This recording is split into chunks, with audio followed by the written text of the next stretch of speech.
ॐ अज्ञानतिमिरन्धस्य ज्ञानञ्जनशलाखया चक्षुरुन्मीलितं येन तस्मै श्रीगुरुवे नमः।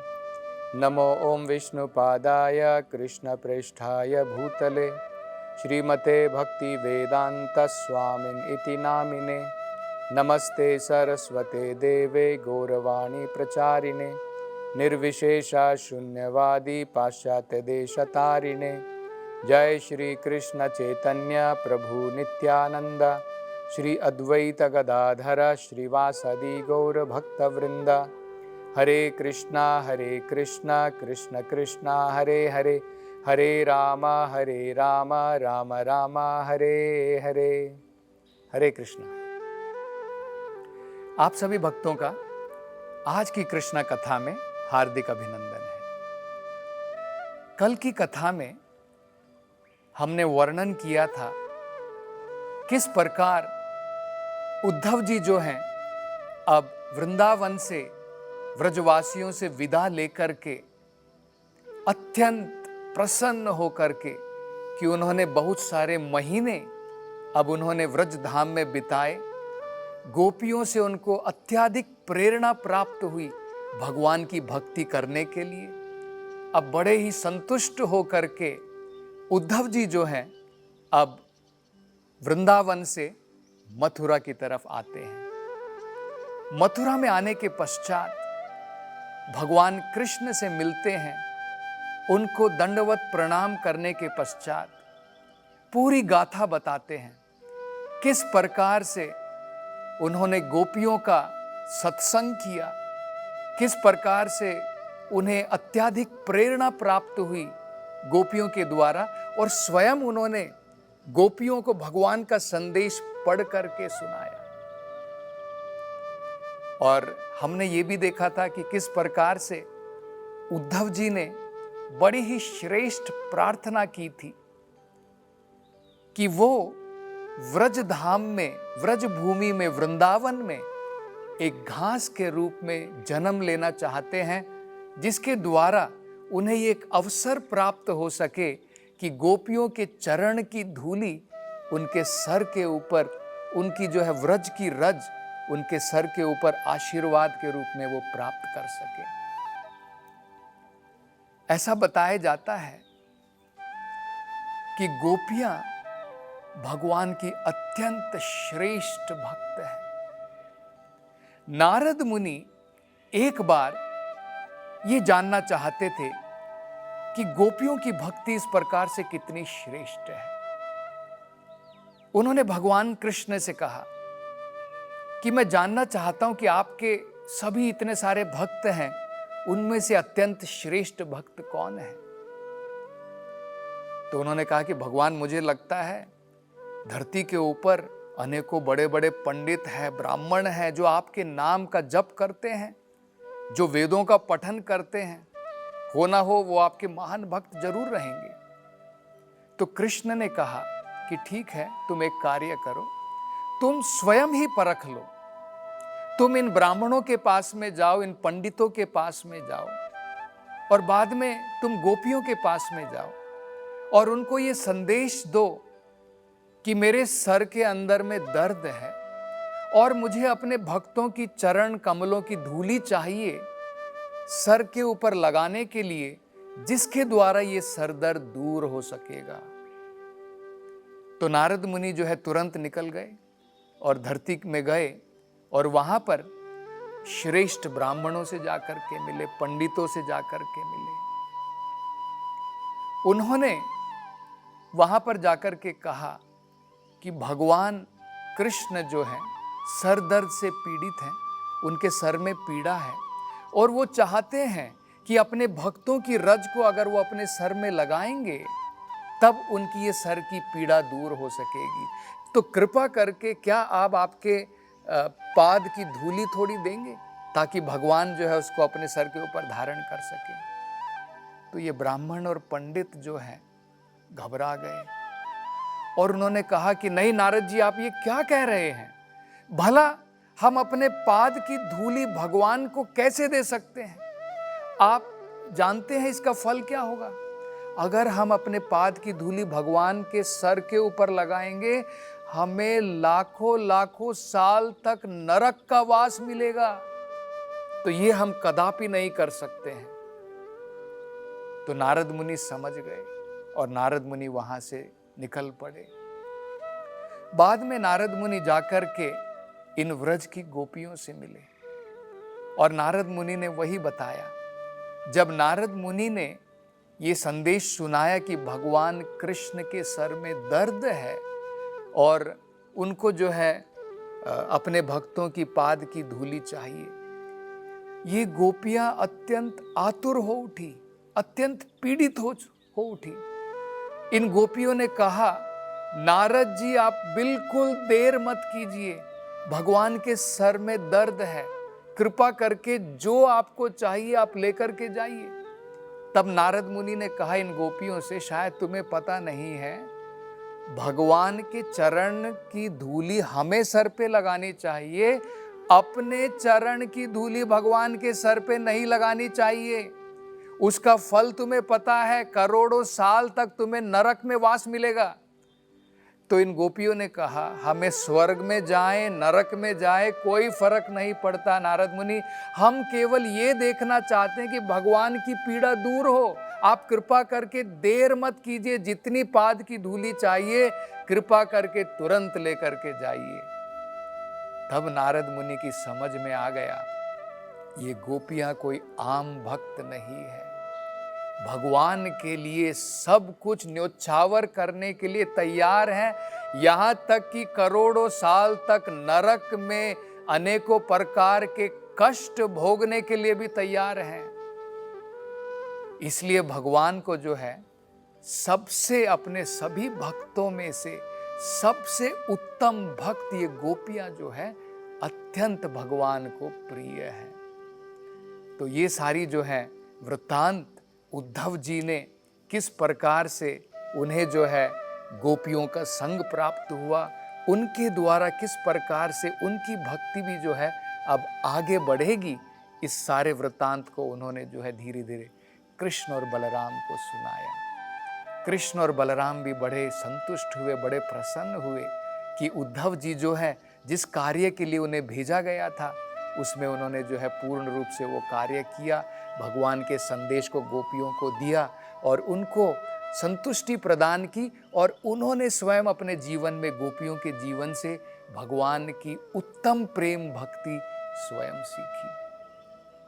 इसके बाद में कृष्ण और बलराम, अब जो है कृष्ण भगवान स्वयं, उन्होंने मथुरा में अपने कुछ भक्तों को कुछ वचन दिए थे। अब वो उन वचनों को पूर्ण करना चाहते थे।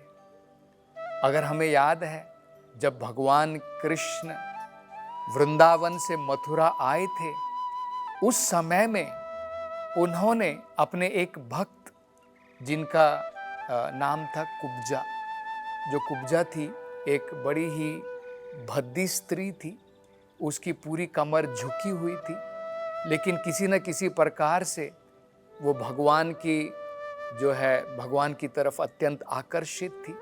वो कंस की सेवक थी, कंस के लिए चंदन का लेप बनाती थी, लेकिन जब कृष्ण ने उनसे आग्रह किया तो तुरंत कुब्जा ने जो है अपने स्वयं हाथों के द्वारा भगवान के चरण कमल पर, कृष्ण और बलराम के चरण कमल पर कमल का लेप लगाया। और फलस्वरूप भगवान कृष्ण ने क्या किया, फलस्वरूप भगवान कृष्ण ने अपने एक पांव के द्वारा उसके पांव को दबाया और अपने हाथ के द्वारा कुब्जा के जो है थोड़ी से उसको खड़ा किया, और तुरंत भगवान के आशीर्वाद के द्वारा ये कुब्जा जो है अब बदसूरत स्त्री से अत्यंत सुंदर स्त्री के रूप में वहां पर प्रकट हुई थी। और उसने इच्छा की थी भगवान से, भगवान आपने मुझे सुंदर स्त्री तो बना दिया है, लेकिन मैं आपकी सेवा करना चाहती हूँ, तो कृपा करके मेरे घर पधारिए। और उस समय में भगवान कृष्ण ने कहा था कि मैं अपना कार्य पूर्ण करने के पश्चात, कंस की हत्या करने के पश्चात, मैं तुम्हारी इस इच्छा को जरूर पूर्ण करूंगा। तो अब भगवान को वो याद आया। दूसरा, भगवान को ये भी याद आया कि जब भगवान कृष्ण वृंदावन से अक्रूर जी के साथ में आए थे, अक्रूर जी उनको लेकर के आए थे रथ में, अक्रूर जी ने भी यही प्रार्थना की थी, भगवान आप जो है इतनी जल्दी यहाँ से जो है विदा लेकर के कह रहे हैं कि मैं जाता हूँ, तुम अपने घर को जाओ। तो उन्होंने कहा नहीं भगवान, कम से कम आपके चरण कमल मेरे घर में आने चाहिए। आपके चरण कमलों के द्वारा तीनों लोक शुद्ध हो जाते हैं। ये जो गंगा नदी है जो भगवान के चरण कमल से निकली है, तीनों लोकों को शुद्ध करती है, कृपा करके मेरे घर में भी पधारिए। तो उनकी भी ये इस प्रकार की जो है विनती थी। और भगवान जो है भक्त वत्सल हैं, अपनी भक्त की इच्छाओं को पूर्ण करना चाहते हैं। तो भगवान जिस प्रकार से भक्त भगवान के बारे में सोचता है, भगवान भी अपने भक्तों के बारे में हमेशा सोचते हैं। तो भगवान जो है अब इन दोनों भक्तों की इच्छाओं को पूर्ण करना चाहते थे। तो भगवान उद्धव जी के साथ में अब जो है कुब्जा की घर की तरफ चले।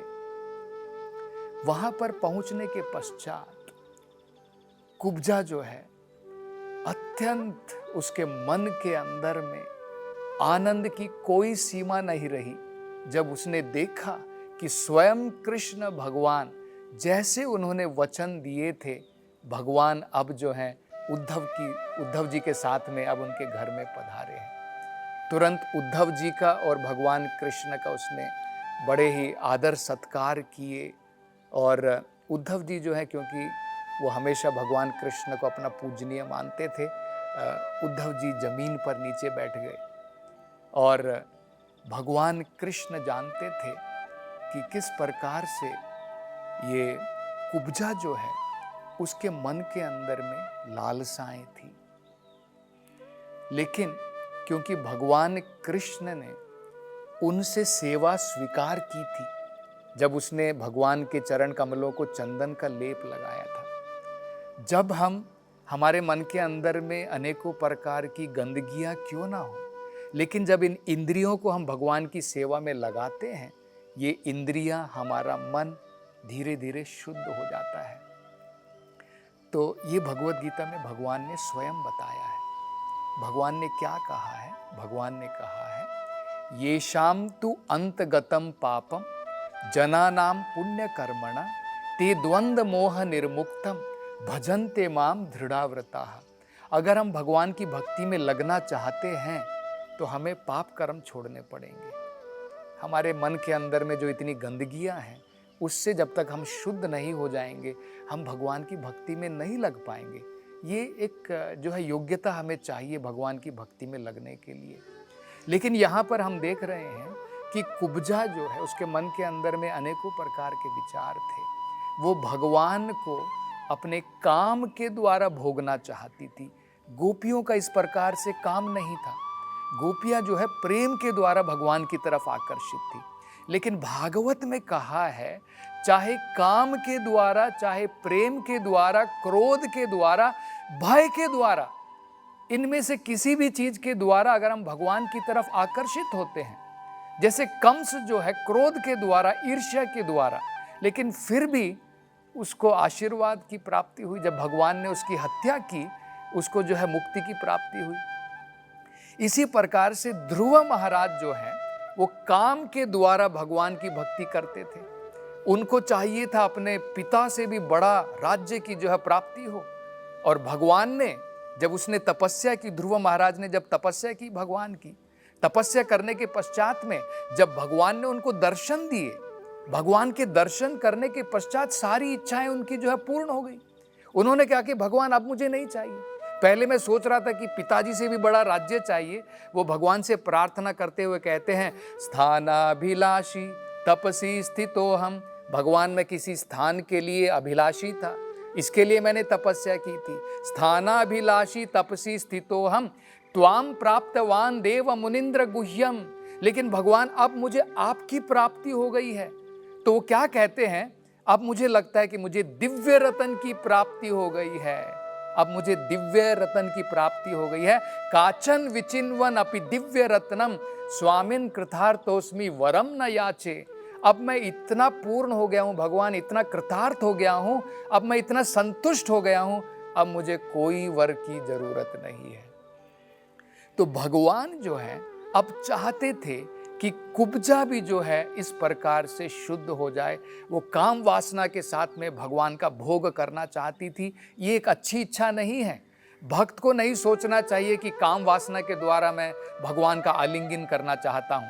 गोपियों के अंदर में उस प्रकार की काम वासना नहीं थी। तो भगवान ने तुरंत क्या किया, अपने चरण कमल जो है भगवान ने कुब्जा के शरीर के ऊपर रख दिए और तुरंत उसके मन के अंदर में जो भी काम वासना की इच्छा थी, जो भी अग्नि उसकी जल रही थी, तुरंत उसका शमन हो गया। और तुरंत जो है कुब्जा ने भगवान से प्रार्थना की कि भगवान आपका अत्यंत धन्यवाद कि आप मेरे घर में आए, लेकिन मैं चाहती हूँ कृपा करके और कुछ दिन के लिए मेरे घर में रहिए। लेकिन भगवान ने जो है उनकी सेवा स्वीकार जरूर की, लेकिन अब भगवान को अनेकों प्रकार के अलग कार्य भी हैं। भगवान अपने दूसरे भक्तों को भी संतुष्ट करना चाहते थे, इसलिए भगवान ने वहाँ से विदा ली और बड़े ही विनम्रता से भगवान ने कहा कि नहीं, अब मुझे और दूसरे कार्य भी हैं। और भगवान जो है अब कृष्ण बलराम जी के साथ में और उद्धव जी के साथ में अब अक्रूर जी के घर को जाना चाहते थे और उनको जो है सेवा का अवसर प्रदान करना चाहते थे। इसके बारे में हम जो है अगली कथा में इसका वर्णन सुनेंगे। हरे कृष्णा।